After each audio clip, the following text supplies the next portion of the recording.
So I hit a nerve. Something went wrong when I was doing these bad boys about 6.5 years ago, maybe 7 at this point. Someone hit something. She's not coming back to life to live. So it drags down. It looks like there's a big problem. So now I've realized, because what I was trying to do was I was trying to overcorrect it with filler for the past few years, but it's not an actual fullness of the lip amount. It's that the bitch is dead. It needs a defibrillator. And I think my AirPods just died. The Bachelor premiered this week. First Black Bachelor ever, which is insanity. Matt James, very attractive. Seems like actually a pretty nice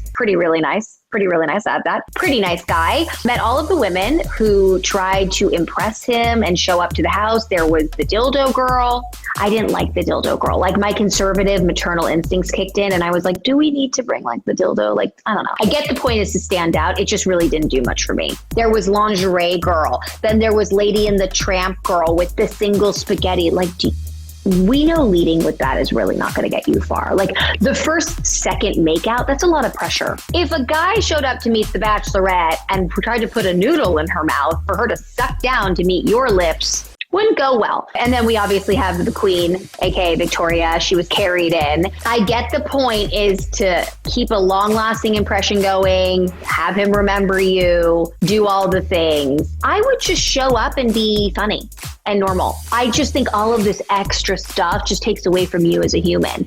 Like, no one was clever. Let's just talk about the 2 girls that showed up in the same dress. Producers let that happen. And then ultimately, Matt showed us his sweet side, and he chose Abigail, who is deaf and basically had no shtick, and just explained that, you know, reading his lips was really helpful to her, and that's just who she is.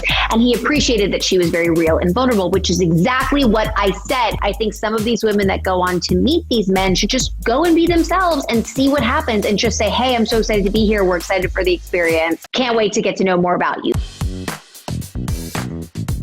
Harry Styles and Olivia Wilde just casually strolling to somebody's Montecito wedding hand in hand. Like, I really, just to clarify so everybody's very well aware at home, I'm actually not a pop culture obsessed human being. I like to talk about things that like are interesting and like I think I'm interesting, and so like I like ramble about and like have a funny take sometimes. Sometimes I'm a little tired and bitchy, and Vanessa will like clip in those things. When I saw Olivia Wilde and Harry Styles together, I was very perplexed, and I felt a certain type of way that I did not know how to understand it or to describe it, because massive Harry Styles fan. Less of a massive Olivia Wilde fan, but like her and enjoy her and think she's talented, but she's not like been hot on my radar. When I saw them walking hand in hand, I just felt like I didn't feel, okay, it affects me because I don't know how the I feel. I didn't feel like it was inauthentic, but I just felt like something was so weirdly casual, and people of their level of fame to be at that magnitude, if they're newly dating people, the goal of said really famous couple is to keep things as under wraps, to keep them as sacred as possible so that they don't have to add extra pressure to their already new dynamic with introducing the public into being able to chirp about it. Brilliant.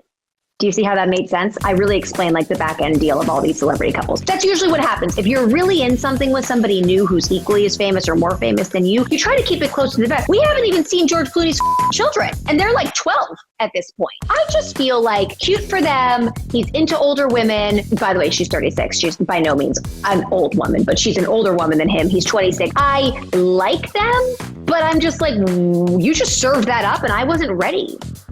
You know? There was no lube. It just happened.